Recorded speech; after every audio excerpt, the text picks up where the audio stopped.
Roberts acquired access to the IFE system by removing a panel underneath passenger seats. He then connected a modified Ethernet cable from the IFE system to his computer.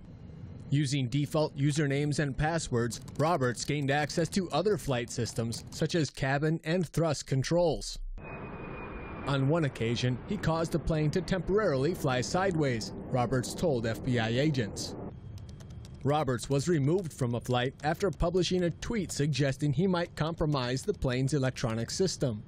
The FBI confiscated Roberts' computer equipment while the search warrant was being processed.